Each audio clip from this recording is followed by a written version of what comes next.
Selama pandemi, media sosial dibanjiri hoax seputar COVID-19.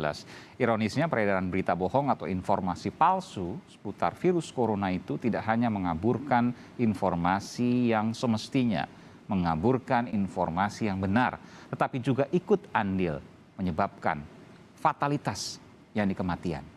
Lalu bagaimana cara kita menangkal dan memilah hoax seputar COVID-19? Kami akan berbincang dengan Ketua Presidium Masyarakat Anti Fitnah Indonesia, Mafindo, serta salah seorang keluarga korban hoax COVID-19, Helmi Indra. Selamat malam, Mas Septi dan Mas Helmi. Selamat malam, Bung Aiman. Iya, saya ke Mas Septi dulu, ke Mafindo. Mas Septi, Mafindo mencatat bahwa ini kita bicara infodemi ya, banjir informasi yang mayoritas adalah berita bohong. Betul, informasi yang beredar mayoritas adalah berita bohong pada saat pandemi ini? Sebenarnya begini, bukan berarti mayoritas informasi adalah berita bohong, tetapi jumlah dari berita bohong yang beredar selama pandemi ini sangat luar biasa besar kalau dibanding dengan misalnya hoax ketika pemilu 2019 misalnya. Dan kita lihat juga bukan hanya dari jumlahnya ya, tetapi yang lebih penting adalah dampaknya. Karena dampak dari infodemi ini sungguh luar biasa menghambat upaya penanganan pandemi. Bahkan dalam banyak kasus itu bisa membawa korban jiwa. Contohnya apa bisa Anda sebutkan? Kami sudah mendapatkan beberapa laporan ya, kasus-kasus orang yang kemudian mendapatkan perawatan yang terlambat di rumah sakit karena ia sebelumnya menolak untuk dibawa ke rumah sakit. Oke. Karena ia begitu percaya bahwa kalau di rumah sakit ia akan di-COVID-kan atau ia akan mendapatkan obat-obat yang justru akan meracuninya. Kemudian juga masyarakat Indonesia ini kan kadang suka percaya dengan upaya pencegahan ataupun pengobatan yang sebenarnya tidak ada dasarnya. Tetapi karena disampaikan katakanlah testimoni ya dari orang-orang, banyak yang percaya. Dan itu kemudian yang tadinya orang seharusnya mendapatkan pengobatan sesuai dengan rekomendasi medis, akhirnya dia malah mengambil pengobatan alternatif. Nah, itu juga salah satu risiko dari konsekuensi hoax yang beredar di Iya, saya juga mengalami hal serupa karena sebelumnya saya katakan bahwa saya adalah penyintas, lalu kemudian saya sembuh tanpa obat karena saya OTG pada waktu itu. Dan kemudian saya sebutkan dalam video saya bahwa tidak semua seperti saya, ada juga yang membutuhkan obat. Jadi pendapat dokter yang merawat itu yang harus didengarkan, tapi dipotong. Jadi kemudian seolah-olah obat tidak diperlukan. Ini membahayakan, misleading. Seperti itu ya Mas, dan itu kemudian bisa menyebabkan kematian. Bisa menyebabkan kematian. Oke. Saya juga bersama dengan salah satu keluarga yang menjadi korban, anggota keluarganya meninggal karena COVID-19, juga ada andil dari berita bohong. Mas Helmi Indra, betul ya Mas? Betul, Mas Iman. Gimana ceritanya Mas Helmi? Ya, kalau papa itu kan memang sempat ada gejala di awal tuh di tanggal 6 Juli ya, itu memang. Nah, sebelumnya memang rentetan hoax sih. Awal dari vaksin, kalau vaksin itu berbahaya, malah berbahaya, atau vaksin itu haram mengandung babi, dari situ. Terus tadi juga sudah disampaikan juga kalau masuk rumah sakit malah takut di-COVID-kan, seperti itu sih Mas. Jadi yang menyebabkan ketika memang papa mulai terpapar dan keadaan memburuk, itu takut gitu untuk ke rumah sakit, salah satunya itu. Oh, jadi pada waktu sakitnya kapan Mas? Boleh diceritakan? Terus diminta ke rumah sakit untuk berobat nggak mau? Gimana ceritanya? Iya, saya tanggal berapa sih? Tanggal 6 Juli ya, hari Selasa. Oh, baru ini ya? Ada, bulan yang sama baru, ini? Mas, baru 2 minggu lalu, papa baru meninggal minggu lalu Mas. Turut berduka cita Mas. Iya. Iya, terima kasih. Jadi pertama ketika memang ada gejala, kita anggap mungkin biasa aja karena papa kan juga ada comorbid diabetes gitu kan. Karena waktu kita cek juga dia gulanya lumayan tinggi, jadi kita nganggapnya itu. Tapi ketika hari-hari berikutnya kok jadi tambah memburuk gitu. Pinjam saturasi oksigen dari adik, gitu ternyata saturasi juga sudah mulai drop. Dari situ sebenarnya saya di Depok, papa di Tegal, saya telepon aja gitu kan, coba deh ke rumah sakit gitu, jadi untuk bisa tahu sekalian swab, jadi kalaupun COVID ya udah nggak apa-apa, jadi punya penanganan lebih baik kan, kayak gitu. Kakak sama adik juga yang di Tegal juga sebenarnya juga sudah menginfokan. Oke, karena gejalanya sudah menunjukkan gejala COVID ya? Betul, betul. Oke, terus apa respons Bapak pada waktu itu? Nggak mau sih Mas, lebih karena takut ya gitu. Terus juga kan ada beberapa obat yang juga dikasih sama kakak kan juga kerja di seputar bidang kesehatan gitu, jadi tahu sebaiknya minum obat apa aja gitu. Nah ketika dikasih obat, nggak semua obatnya diminum, tapi lebih milih untuk pereda nyeri aja, untuk meredakan nyeri pusing yang lumayan sakit sekali sih gitu Mas. Karena ada informasi kalau ada interaksi obat bisa meninggal gitu. Salah satunya. Oke. Jadi ketakutan yang luar biasa, gak berani minum obat, dan katanya malah kalau minum obat banyak-banyak nafasnya malah hilang kayak gitu. Oke, lalu kemudian isoman di rumah. Isoman di rumah sampai akhirnya kita cek saturasi oksigen udah sangat parah. Berapa Mas waktu itu? Gimana Mas? Saturasi oksigen yang parah berapa waktu itu? Sempat di bawah 90, 80-an Mas. Oke, Akhirnya kita normalnya di atas 95, normalnya 95 ke atas maksud saya. Iya. Betul. Normal di atas 95, ini sudah di angka 80-an. Kita cari oksigen di Tegal itu lumayan susah, akhirnya dapet.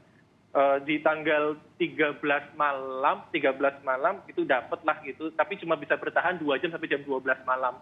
Ketika jam 12 malam saturasi sudah sangat drop sampai di 40, akhirnya mama telepon kakak yang di Tegal untuk bantu untuk datang, akhirnya dibawa sama kakak ke IGD. Lalu wafat di IGD? Enggak Mas, di IGD Mas alhamdulillah masih akhirnya lebih membaik. Di IGD jam 2:30 pagi baru dapat ruang isolasi jam 11, masuk ruang isolasi jam 11. Jam 12:30 masih bisa teleponan sama kakak saya gitu, kakak saya ngasih semangat gitu kan untuk makan sama minum obat. Jam 1:15, setengah 2 wafat Mas. Oke, jadi hanya hitungan jam tuh Mas ya, dari kemudian dibawa dari rumah ke rumah sakit IGD dan seterusnya, itu hanya hitungan jam ya, tidak sampai 2 hari kalau saya hitung tadi ya? Enggak. Di rumah sakit nggak nyampe sehari juga malah. Sekali lagi turut berduka cita Mas atas kejadian yang terjadi di keluarga besar Mas Helmy. Saya juga akan menanyakan nanti, selepas jeda saya akan menanyakan pada Mas Septi, apakah tujuan dari orang-orang menyebarkan berita bohong ini? Adakah suatu gerakan khusus, adakah satu tujuan khusus, atau hanya iseng? Seperti apa sesungguhnya potret dari orang-orang, sesungguhnya bagaimana kemudian mereka menyebarkan, apa tujuan dan lain sebagainya. Saya akan kembali saat lagi saudara, tetaplah bersama kami di Sapa Indonesia Malam. Masih bersama masyarakat anti fitnah Indonesia, Mafindo, Bung Septi dan juga keluarga korban hoax COVID-19 yang ayahnya wafat, Bung Helmy Indra. Saya ke Bung Septi. Bung Septi, kalau kita bicara tingkat hoax, ya, jumlah hoax di masa pandemi ini luar biasa, meningkat jauh. Adakah kemudian fakta yang didapat? Ada sesuatu di balik ini? Bagaimana Anda menjawab ini, Bung Septi? Ya, hoax pandemi ini sangat luar biasa dahsyat. Itu latar belakangnya karena kita ada polarisasi ya, polarisasi yang sangat dalam. Kalau di pemilu 2019 itu ada polarisasi politik, katakanlah antara kubu pendukung 1, pendukung kubu 2. Saat ini itu ada polarisasi yang lebih kompleks daripada itu. Jadi ada kubu rasional yang mereka akan mengambil informasi dari sumber-sumber yang berbasis keilmiahan. Ada kubu yang berbasis teori konspirasi. Dan ada masyarakat yang di tengah. Ini jumlahnya sangat banyak. Ini keyakinan yang disampaikan oleh mereka atau memang sengaja mereka tahu itu COVID itu benar, tapi mereka kemudian mengaburkannya? Mereka yakin bahwa COVID itu tidak ada. Mereka yakin bahwa yang membuat orang meninggal itu bukan COVID-nya, seperti Dr. Louis. Yang seperti dia, itu banyak. Bahkan yang oknum nakes seperti dia, itu juga masih ada. Dan mereka itu sangat didengar oleh masyarakat. Jadi, walaupun mereka tidak punya basis dasar data yang kemudian bisa dijadikan patokan. Nah inilah, karena kita hidup di era post-truth, apalagi di era media sosial, ketika masyarakat mungkin belum semuanya punya literasi yang baik ya untuk isu literasi digital dan juga literasi kesehatan. Sehingga kadang-kadang mereka mengambil informasi dari misalnya akun-akun yang followernya banyak misalnya. Bukan dari informasi berasal dari orang yang punya kepakaran. Itu sering terjadi. Jadi ada fenomena yang kita sebut dengan the death of expertise ya. Artinya ketika misalnya seseorang dia bicara di luar kemampuannya, tetapi lucunya bisa dipercaya oleh banyak orang ya. Seperti fenomena Dr. Louis atau misalnya ada seorang dokter ekonomi yang kemudian dia bilang kalau ditemukan di jidat itu nanti bisa bikin kanker otak. Itu hal yang salah tetapi dipercaya oleh banyak sekali orang, bahkan sampai hari ini sekian bulan sesudah informasi itu kita sebut sebagai kabar bohong. Oke, dan itu menjadi masalah karena mereka sekedar ikut-ikutan. Boleh saya katakan gitu ya? Lebih tepatnya karena bisa jadi karena kita masih belum terbiasa berpikir kritis ya, terutama di era digital ini. Cara membaca informasi kita juga masih salah. Tapi kan mereka juga menggunakan logika meskipun sangat sederhana. Sebenarnya logika itu bisa dibantah dengan sangat mudah ya. Sebagai contoh misalnya kemarin yang sempat beredar, kenapa kok orang yang meninggal selalu di rumah sakit gitu ya. Jadi mereka kemudian mengambil kesimpulan, samping konklusinya adalah bahwa rumah sakitlah yang menyebabkan kematian mereka. Padahal di yang isoman juga banyak yang meninggal. Selain yang isoman yang banyak, dan tentu kalau orang yang sakit parah kan tentu dibawanya ke rumah sakit kan, nggak mungkin dibawa ke pasar gitu.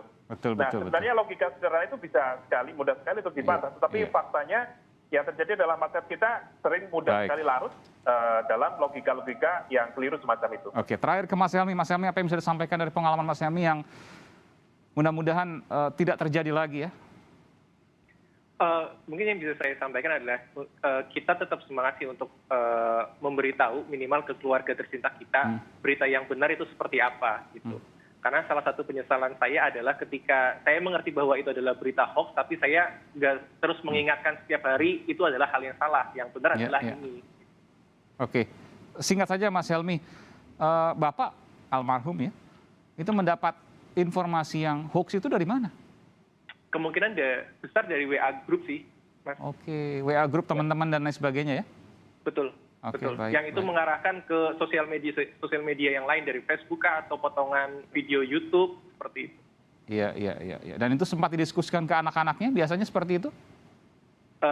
Ada sama saya sih, kalau saya beberapa kali telepon gitu ada diskusi seperti itu.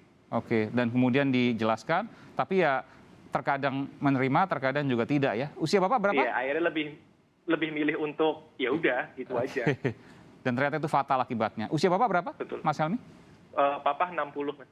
60, sungguhnya masih relatif muda ya, meskipun sudah hampir ke lansia, betul ya, di atas 60 lansia. Baik, terima kasih Bung Helmy Indra dan juga Bung Setiaji Nugroho dari Mafindo. Bung Helmy adalah korban hoax yang ayahnya baru saja meninggal, Kamalu. Turut berduka atas apa yang terjadi, mudah-mudahan ini adalah kasus terakhir yang kita dengar. Di tengah banjir informasi yang meningkat tingkat hoaxnya, tentu harus ada literasi bagaimana kita menyaring dan juga kita melogikakan dari apa yang kita dapatkan dengan memegang pada pendapat dari pakar atau ahli. Terima kasih Bung Setiaji Nugroho dari Mafindo dan juga Bung Helmy Indra. Sehat selalu. Siap. Terima kasih. Salam sehat selalu. Iya. Saudara, sesaat lagi Anda akan menyaksikan program Rosi bersama Rosiana Silalahi. Saya Aiman Wicaksono undur diri. Ini adalah akhir dari Sapa